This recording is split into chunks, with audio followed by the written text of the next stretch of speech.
You didn't wake up this morning feeling ready. You woke up with that familiar weight already sitting on your chest, and you decided to move anyway. You got up. You tried. Again.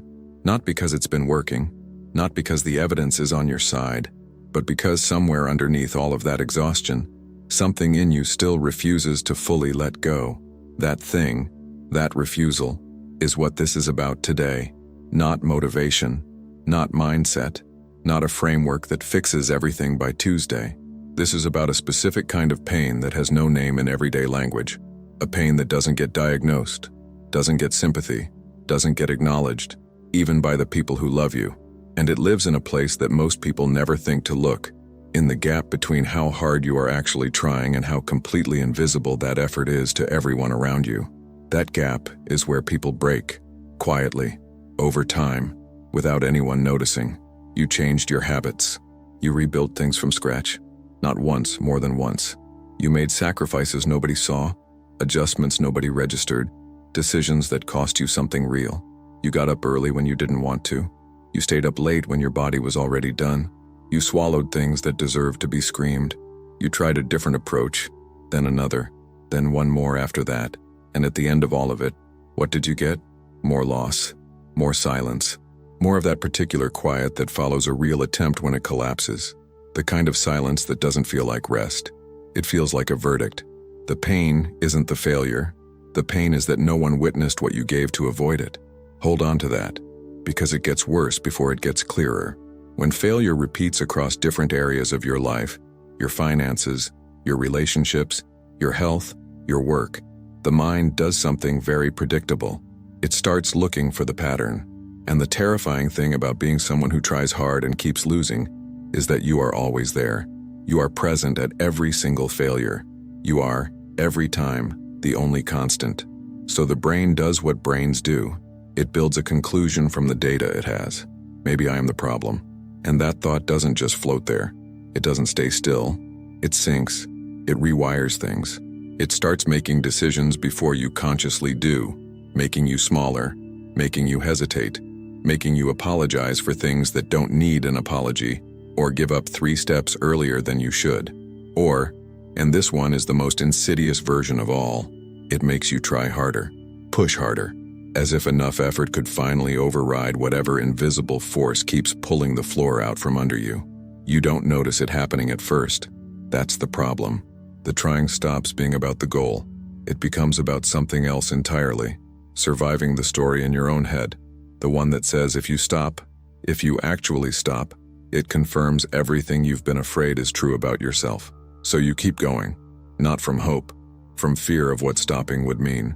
That is a completely different engine, and it burns a completely different kind of fuel, the kind that runs out. Now here's the part that sits underneath all of it. The wound inside the wound. Sometimes someone does see. Sometimes a person in your life catches a glimpse of the weight you've been carrying, the real weight, not the performance of being fine, and instead of meeting it with recognition, they minimize it. Everyone goes through hard things. Stop being so dramatic. I had it worse, and I didn't make it anyone's problem. You're too sensitive. Maybe they didn't intend damage.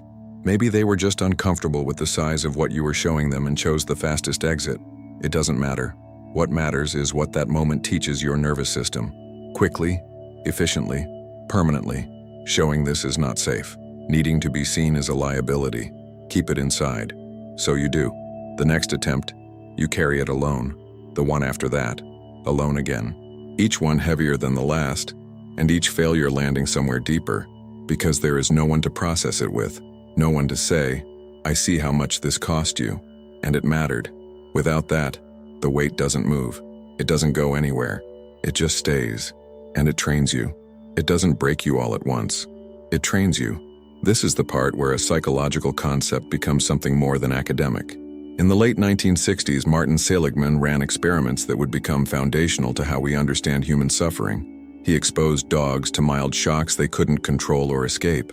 Then, later, he placed those same dogs in a situation where escape was not only possible, it was easy.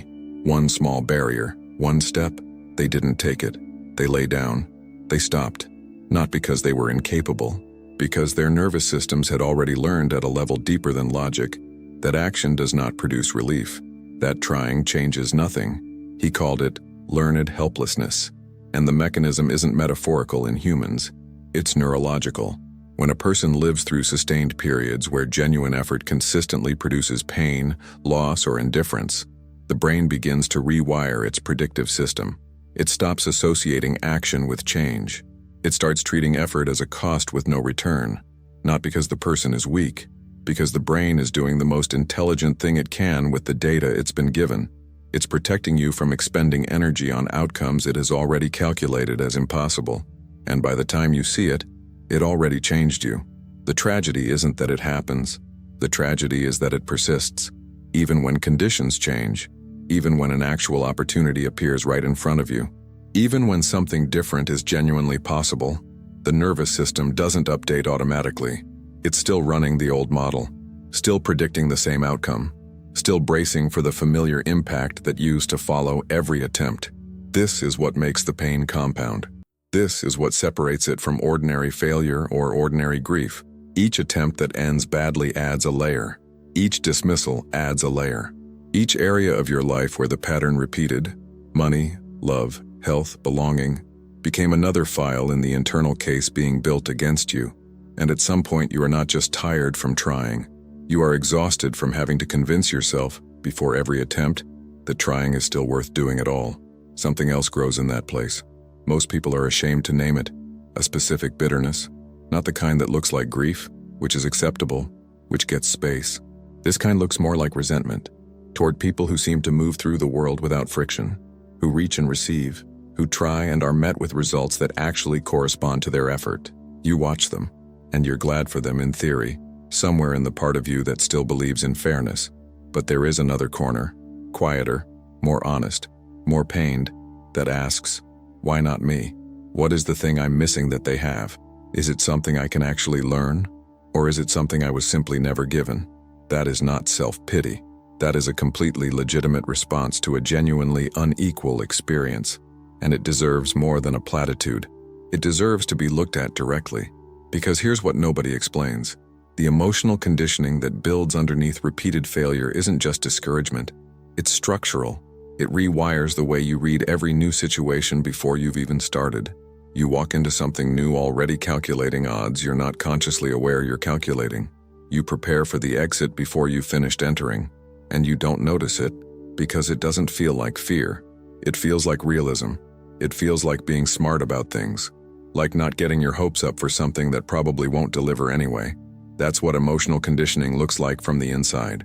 Rational, measured, protective, and it is, until the moment it starts protecting you from things that could actually be different, until it becomes the thing that keeps you small inside an environment that finally, for once, has room for you.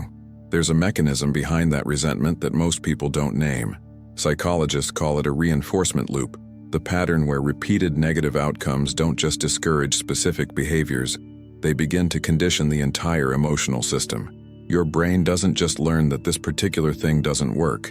It starts to learn that you don't work, that the problem isn't the strategy, it's the person behind it. And once that loop is running, it self-reinforces.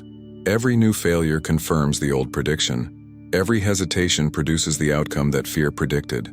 The loop closes, again and again. And the worst part? You can be completely aware of all of this, intellectually understand every mechanism, and still feel it pulling, still feel the floor tilting before you've even taken a step. That's how deep it goes. That's how thoroughly the nervous system rewires when it has enough data pointing in the same direction.